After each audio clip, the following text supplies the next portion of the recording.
TV1 और मैं हूं फरा इकबाल और हमारे साथ मौजूद है इमिग्रेशन अटर्नी मिसबा चौधरी और हम बड़ी इंटरेस्टिंग उनसे बात कर रहे थे। उन्होंने हमें बताया कि इस वक्त क्या क्या तब्दीलियां आ चुकी हैं इमिग्रेशन के नए लॉज में फॉर 2022।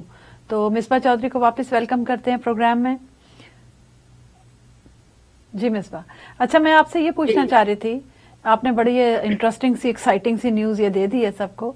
तो ये तो जहां तक मेरा नॉलेज है तमाम एप्लीकेशंस 90% 99% थ्रू एम्बेसीज ही आती हैं पाकिस्तान में। तो स्पेशली मुझे तो यही पता है कि वो थ्रू एम्बेसी आती है। क्या कोई और तरीका भी होता है इसको अप्लाई? देखिए, अच्छा ये आपने बड़ा अच्छा सवाल किया फरा, क्योंकि लोगों को ये मिसकंसेप्शन है कि जी जो मतलब वो ये समझते हैं कि प्रोसेसिंग जो है पिटिशंस की वो एम्बेसीज के थ्रू होती है, हालांकि ऐसी कोई बात नहीं है। अच्छा, आप पूरी दुनिया में बैठे हुए कोई भी अपनी पिटिशन फाइल करें, वो आपकी पिटिशन यूएस में ही फाइल होती है। जो हमारे 5 सर्विस सेंटर्स हैं वही उनको प्रोसेस करते हैं, वही उनको अप्रूव करते हैं, वही उन पे डिसीजन लेते हैं। ये तो आपने बड़ी इंटरेस्टिंग एक बात बताई है, बल्कि राज खोला है आज हमारे ऊपर, बल्कि सारी दुनिया के ऊपर।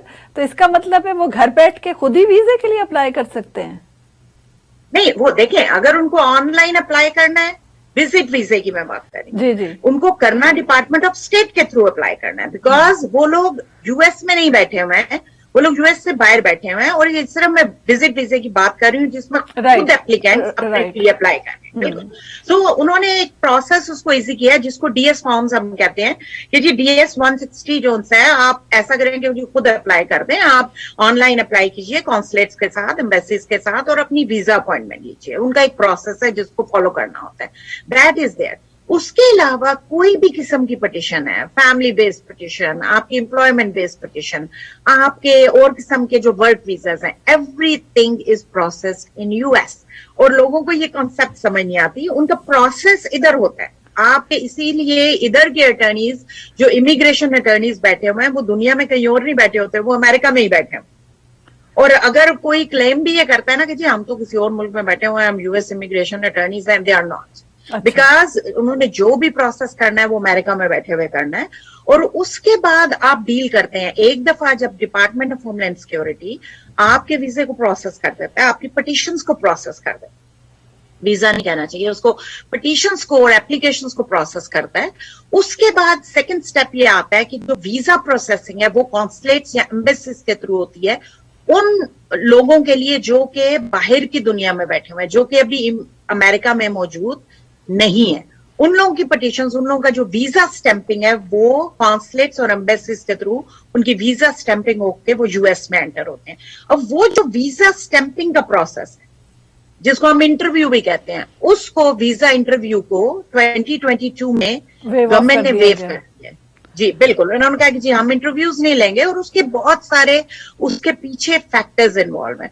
उसमें फैक्टर्स ये इन्वॉल्व हैं कि पैंडेमिक है, नंबर 2 हॉल्ट पे गया है, इतना अरसा इंटरव्यूज हॉल्ट पे गए हैं कि एवरीथिंग इज इन बैकलॉग, उनसे मैनेज नहीं हो रहा।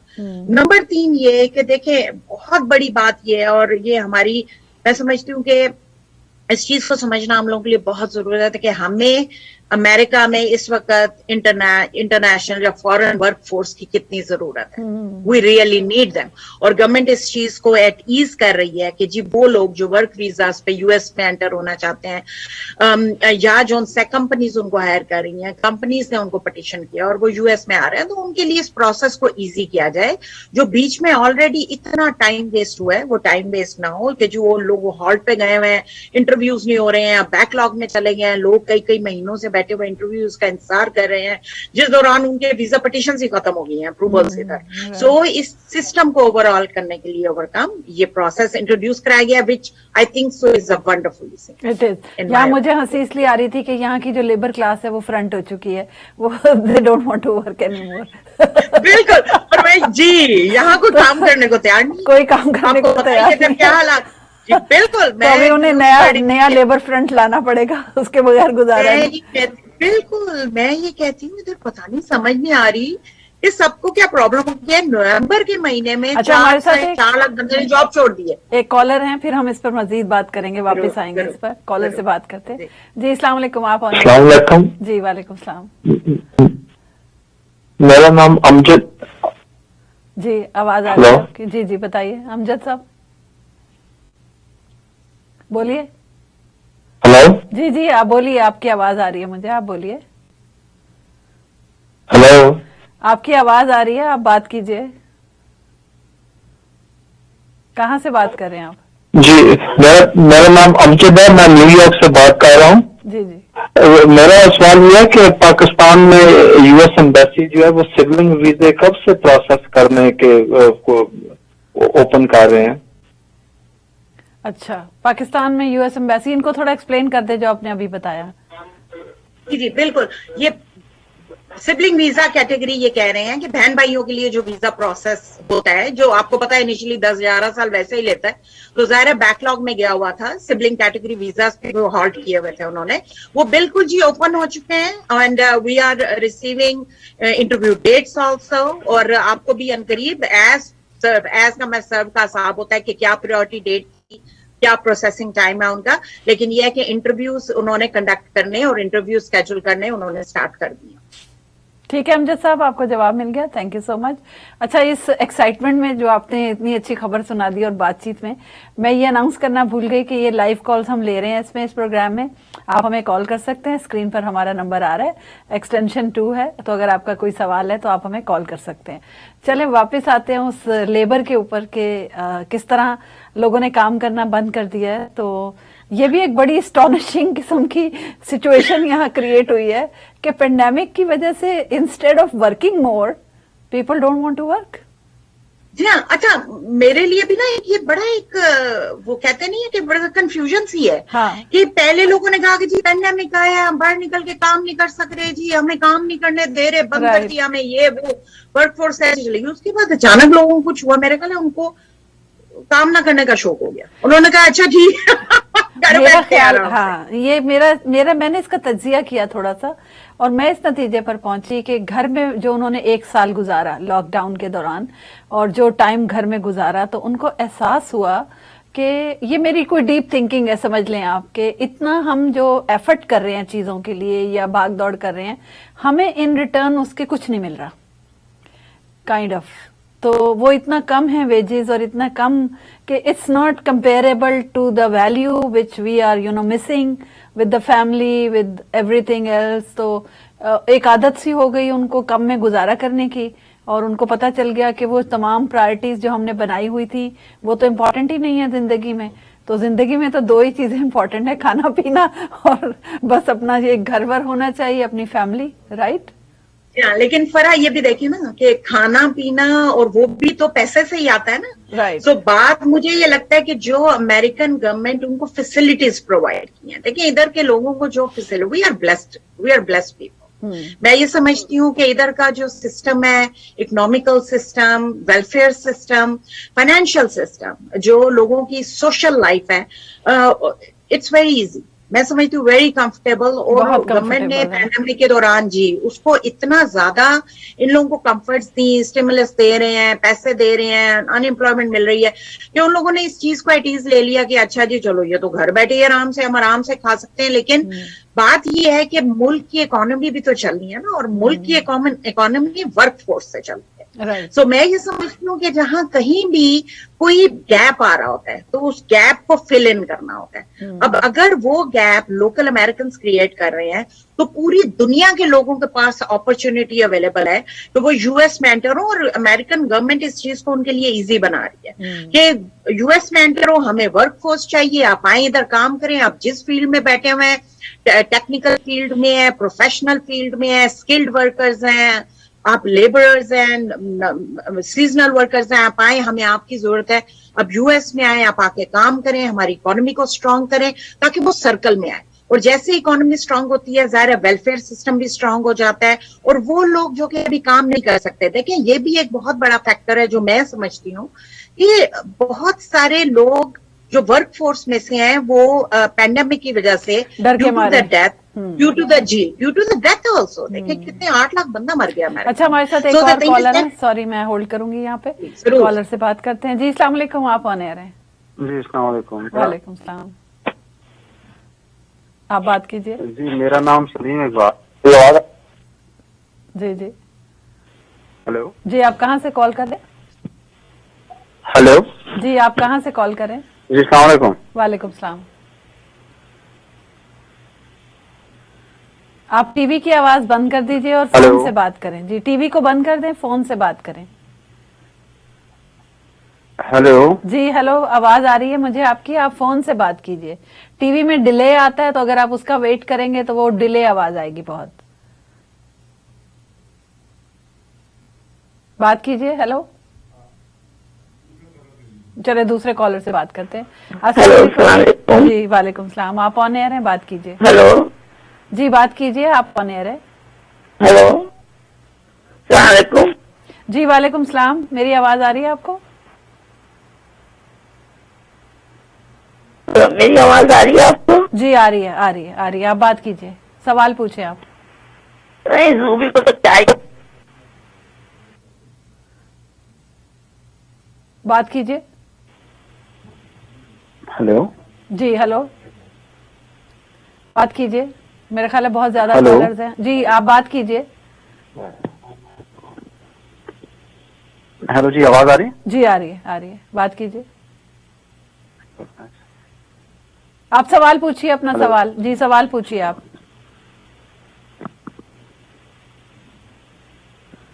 हेलो अच्छा, समहाउ मेरा ख्याल है इनको किसी भी कॉलर को शायद मेरी हेलो। आवाज नहीं आ रही। जी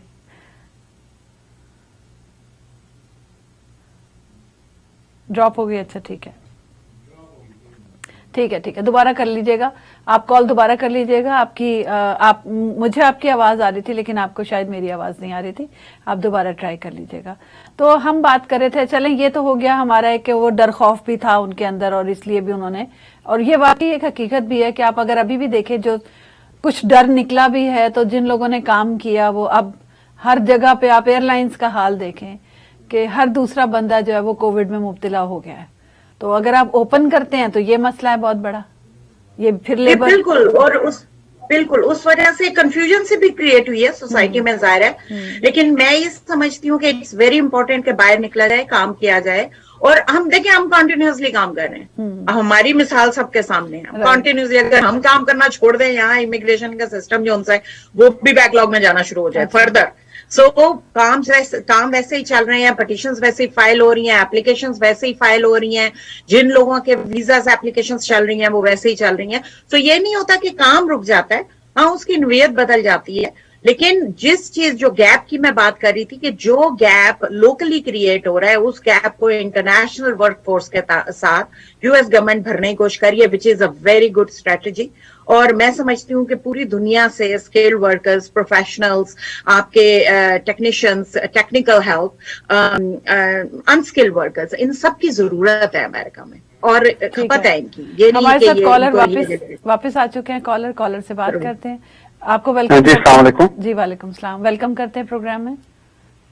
हाँ, मेरा सवाल ये था कि मैं मैनलैंड से बात कर रहा हूँ, मेरा नाम सलीम इकबाल है। जी मैंने ना वो ये एप्लीकेशन डाली थी ग्रीन कार्ड के लिए, ये 2020 में नवंबर में, तो अभी तक कोई अपडेट उसकी नहीं है।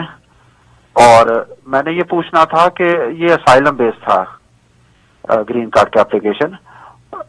मेरा सवाल ये है कि ये जब ग्रीन कार्ड जब मिलेगा तो कौन सी डेट से इश्यू होगा? जिस दिन से असाइलम हुआ है उस दिन से देंगे या किसी और दिन से? नहीं, देखिए, आप जब कह रहे हैं ना कि आपने ग्रीन कार्ड एप्लीकेशन डाली, तो अजाइली स्टेटस तो ऑलरेडी आपको मिला हुआ है 1 साल से, राइट? जब आप अजाइलम स्टेटस पे होते हैं 1 साल से, 1 साल के बाद आप एलिजिबल होते हैं ग्रीन कार्ड एप्लीकेशन अपनी फाइल करने के लिए। आपने जब ग्रीन कार्ड एप्लीकेशन फाइल की, उन्होंने उसको प्रोसेस किया, आपको ग्रीन कार्ड आपका एक्सटेंड हो गया, अजाइली स्टेटस आपका एक्सटेंडेड चलता जा रहा है।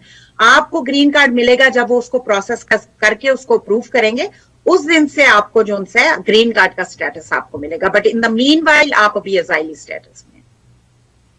ठीक है, सुन लिया उन्होंने। ठीक है, ये मैरीलैंड से कॉल थी, सलीम इकबाल साहब। अच्छा जी, मेरा आपसे दूसरा सवाल ये था जो काफी देर से मेरे जहन में गर्दिश कर रहा है जब से आपने ये कॉन्सुलेट वाली बात बताई है। अच्छा, अब अगर कोई वहां पे बंदा बैठा हुआ है पाकिस्तान में, मैं पाकिस्तान की बात करती हूँ या कहीं और दुनिया में, और वो आपको कांटेक्ट करता है कि जी मुझे अपना पिटीशन फाइल करनी है, तो आप कैसे ये प्रोसेस होगा, ये थोड़ा सा एक्सप्लेन कर दें। देखिए, जो भी पिटीशन फाइल होती है उसमें एक पिटिशनर इन्वॉल्व होता है, एक पिटिशनर इन्वॉल्व होता है और एक बेनिफिशियरी इन्वॉल्व होता है। अब आप ये कह रही हैं जो पिटिशनर है ही मस्ट बी और शी मस्ट बी यूएस, जहां कॉर्पोरेशन भी है तो यूएस कॉर्पोरेशन है, वो यूएस में मौजूद है, राइट। वो ये कह रहे हैं कि जी अच्छा हमने अपनी पिटिशन डालनी है, सो पिटिशनर जो है ही इज और शी इज गोइंग टू, और the corporation is going to put in the application, और जिसको हम पिटिशन कह रहे हैं उस पिटिशन को फाइल करेंगे for that beneficiary. So beneficiary जो है he is a dependent, he is a beneficiary, he is the main person, employee है जो भी है जिसके लिए पिटिशन फाइल हो रही है, he is considered as beneficiary। वो दुनिया में कहीं भी बैठे हुए हैं और वो जो उनसे upon approval of that petition they can enter United States on that particular status, जो स्टेटस उनको मिलेगा जिसका अप्रूवल आएगा उनके पास। अच्छा, तो इसका, इस वीजे का क्या नाम होता है? ये H1 है? नहीं, कोई भी, देखिए, अच्छा ये कोई भी हो सकता है। जी बिल्कुल, H1B भी हो सकता है, L1 कर सकती हैं कंपनीज अपने एम्प्लॉयज के लिए करती हैं। उसके अलावा जो से आपकी बेतहाशा पी पिटिशंस होती हैं, हमारी ओ पिटिशंस होती हैं, फिर ग्रीन कार्ड प्रोसेसेस होते हैं जो वो भी पिटिशन किए जाते हैं एम्प्लॉयर स्पॉन्सर कर। अच्छा ठीक है, ये मैं समझ गई आपकी बात, ये हिस्सा मुझे समझ आ गया इसका, ये पोर्शन। लेकिन मेरा असल सवाल ये था कि वो लोग जो वहां बैठे हुए हैं और यहाँ कोई कंपनी उनकी नहीं है और वो आपसे कहते हैं कि जी हमारी पिटीशन आप फाइल कर दें, वो वहां से किस तरह फाइल होगी ये मैं जानना चाह रही हूँ कि ये इज इट पॉसिबल, पॉसिबल भी है या नहीं है पॉसिबल, या किस तरह होगी कि वो आपको कांटेक्ट करते हैं कि जी हमारी पिटीशन किसी भी वीजा के लिए हमें वहां से करनी है। जी वो प्रोसीजर बिल्कुल करते हैं, हमें from all around the world लोग हमें कांटेक्ट करते हैं। लेकिन जब आप इमिग्रेशन प्रैक्टिस की बात करते हैं ना, या इमिग्रेशन लॉज की बात करते हैं, तो इमिग्रेशन लॉज आपके, it's a federal law, it's federal regulation, वो आपके पूरे अमेरिका 50 स्टेट्स पे अप्लाई होता है और पूरी दुनिया में ग्लोबली अप्लाई होता है। सो पूरी दुनिया के लोग हमारे क्लाइंटेल है, पूरे ऑल 50 स्टेट्स हमारे क्लाइंट्स हैं, वो कॉर्पोरेट्स हों, वो इंडिविजुअल्स हों, वो पिटिशनर हों या वो बेनिफिशियरी हों। सो जो अगर से आप जैसे कह रही हैं कि कोई बेनिफिशियरी से बांग्लादेश में बैठे हुए और वो हमें कांटेक्ट करते हैं, वो कहते हैं कि जी मेरी पिटिशन डालनी है, पिटिशनर तो उनका इधर मौजूद होगा ना, जो यूएस सिटीजन होगा, आइदर कोई कॉर्पोरेशन होगी या कोई इंडिविजुअल होगा जो पिटिशन फाइल करेगा, या वो फैमिली बेस्ड पिटिशन फाइल करेंगे, या वो जो है एम्प्लॉयमेंट बेस्ड फाइल करेंगे।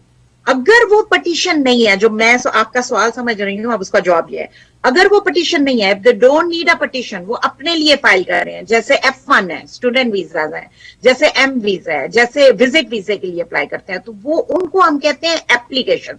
That's the basic difference between applications and petitions. Petitions में एक पिटिशनर इन्वॉल्व होता है, बेनिफिशियरी इन्वॉल्व होता है। जब आप एप्लीकेशंस की बात करते हैं तो एप्लीकेंट इन्वॉल्व होता है, जो अपने आप फॉर सेल्फ जैसे एप्लीकेशन अप्लाई करते हैं कि आप अपने स्टेटस के लिए एक एप्लीकेशन इमिग्रेशन सिस्टम में फाइल करते हैं, और अपॉन अप्रूवल से पहले वो वीजा होता था कि जी वीजा स्टैंपिंग करवाएंगे और एंटर हो जाएं आप, लेकिन ये है कि अब उन्होंने वो जो वेव कर दिया बीच में अप्रूवल पे, you can enter United state. ठीक है, मैं अब समझ गई आपकी बात। तो सिर्फ अच्छा, एक और कॉलर है हमारे साथ, कॉलर से बात करते हैं। अस्सलाम वालेकुम, आप ऑन एयर हैं। जी अस्सलाम वालेकुम। वालेकुम सलाम। मेरा सवाल ये है कि मैंने अपने, आप टीवी की आवाज थोड़ी कम कर दें ताकि आपकी आवाज सुन सके प्रॉपर्ली। जी अभी आ रही है आवाज? जी आ रही है। जी मैं कह रहा था कि मैंने सिटीजन होने के बाद की फैमिली के लिए इमिग्रेशन वीजा अप्लाई किया था, जिसको तकरीबन 6 से 8 महीने हो चुके हैं। तो मैंने पूछना था कि अंदाजन कितना टाइम लग रहा है इसमें, क्या कोई केसेस डिले भी हो रहे हैं इसके, और तो डिले भी हो रहे हैं तो कितना टाइम अंदाजन इसमें इन्वॉल्व है? आप सिटीजन हैं? तो मेरा बेसिक क्वेश्चन ये था कि इसमें कितना टाइम लग रहा है आजकल के हिसाब से। आप सिटीजन हैं? आप खुद जी सिटीजन जी हैं? सिटीजन है, और उन्होंने यूएस पिटिशन, जैसे यूएस सिटीजन है और वो कह रहे हैं कि जी मैं यूएस सिटीजन बना और मैंने पिटिशन डाली। नाउ इट्स वेरी इंपॉर्टेंट कि जब वो फैमिली मेंबर्स की बात कर रहे हैं तो कौन से फैमिली मेंबर्स, वेदर उन्होंने अपनी सिबलिंग्स के लिए पिटिशन डाली है, उन्होंने अपनी स्पाउस के लिए पिटिशन डाली है, अपने बच्चों के लिए पिटिशन डाली है, these are totally separate category, अपने पेरेंट्स के लिए पिटिशन डाली है, because these are all total separate categories. और ये कैटेगरीज की जो प्रायोरिटी डेट्स जब डिटर्मिन होती है वो उसके different होती है। मुताबिक इनका प्रोसेसिंग टाइम होता है। जी बिल्कुल। मेरा ख्याल है ये अपनी बेगम की बात कर रहे थे, अपनी फैमिली की बात कर रहे थे। जी, अगर ये अपनी फैमिली की बात कर रहे थे, he is a US citizen, और यूएस सिटीजन की पिटिशंस अगर ये 7-8 महीने कह रहे हैं, सो रफली इनकी प्रोसेस हो जानी चाहिए।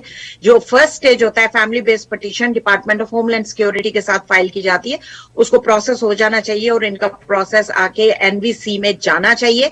तो अगर वो नहीं अभी तक I-130 का इनको अप्रूवल नहीं रिसीव हुआ, तो मेरी इनको एडवाइस ये है कि इनको डीएचएस को कांटेक्ट करना चाहिए, इंक्वायरी डालना चाहिए और इंक्वायरी करके पता करना चाहिए कि इनका केस किस स्टेटस में कहाँ पर है। अच्छा ठीक है, जी। ब्रेक पर जाने से पहले ब्रेक का वक्त हुआ, ब्रेक पर जाने से पहले मैं अपने नाजरीन को जो प्रोग्राम देख रहे हैं उनको बताती चलूं कि स्क्रीन पर मिसबा चौधरी के ऑफिस का नंबर, एड्रेस और उनका फैक्स नंबर, ईमेल एड्रेस तमाम लिखा हुआ है। अगर आपको इनसे कोई भी मजीद सवाल करना है तो आप इनके ऑफिस कॉल करके कांटेक्ट कर सकते हैं और अपनी तसल्ली कर सकते हैं आप। तो नाजरीन वक्त हुआ है छोटी सी ब्रेक का, कहीं मत जाइएगा, बहुत इंपॉर्टेंट इन्फॉर्मेशन इसके बाद आने वाली है। लेते हैं एक छोटा सा ब्रेक।